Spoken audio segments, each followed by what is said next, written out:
ఛత్తీస్గఢ్ సుక్మా జిల్లాలో మరోసారి ఎన్కౌంటర్ జరిగింది. గొల్లపల్లి అటవీ ప్రాంతంలో భద్రతా బలగాలు మావోయిస్టుల మధ్య కాల్పులు జరిగాయి. ఈ కాల్పుల్లో 3 మావోయిస్టులు మృతి చెందారు.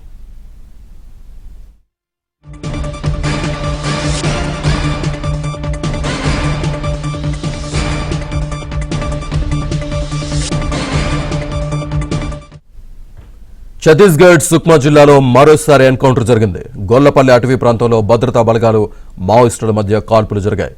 ఈ కాల్పుల్లో 3 మావోయిస్టులు మృతి చెందారు. పూర్తి డీటెయిల్స్ మా కరెస్పాండెంట్ రవి అందిస్తారు. రవి,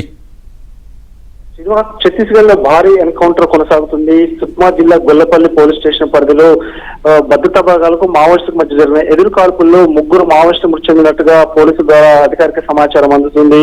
ఈ ఎన్కౌంటర్ మొత్తాన్ని కూడా సుక్మా జిల్లా ఎస్పీ కిరణ్ చవాన్ మానిటర్ చేస్తున్నారు. ఈ రోజు ఉదయం నుంచి భారీ ఎత్తున ఎదురు కాల్పులు ఇంకా కొనసాగుతున్న పరిస్థితి ఉంది. ఘటనా స్థలం కూడా అదనపు బలగాలను కూడా అక్కడ మూవ్మెంట్ చేస్తున్న పరిస్థితి.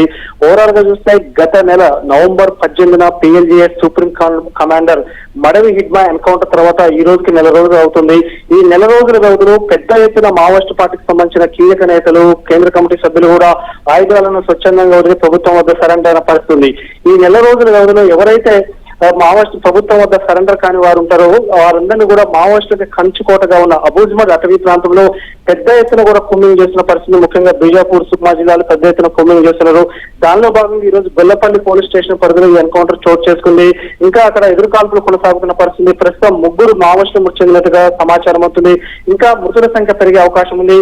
ఓవరాల్ గా చూస్తే మరో 3 నెలల్లో మార్చి 31 నాటికి 2026 మార్చి 31 నాటికి దేశంలో మావోయిస్ట్ పార్టీని పూర్తిగా కూకటి వేలతో పెకిలించి వేస్తామంటూ ఏదైతే కేంద్ర హోంమంత్రి అమిత్ షా శబ్దం చేశారో దానిలో భాగంగా ఆపరేషన్ కగార్ ఆల్మోస్ట్ విజయం సాధించింది. ఎందుకంటే కేంద్ర కమిటీ సభ్యులందరూ కూడా పెద్ద ఎత్తున సరెండర్ అవ్వడము, మడవి హిడ్మా నెల రోజుల క్రితం ఎన్కౌంటర్ హతమవడంతో మావోయిస్ట్ పార్టీలో ఉన్న 4 కేంద్ర కమిటీ సభ్యులు కూడా వయోభారంతో ఉండడం, వారు బలగాన్ని లీడ్ చేసే పరిస్థితి లేదు. సో ఓవరాల్ గా చూస్తే మరో 3 నెలలకు ముందే ఆపరేషన్ కగార్ పూర్తి స్థాయిలో విజయం దిశగా దూసుకుపోతున్న పరిస్థితి ఉంది. Srinivas. Right Ravi, thank you.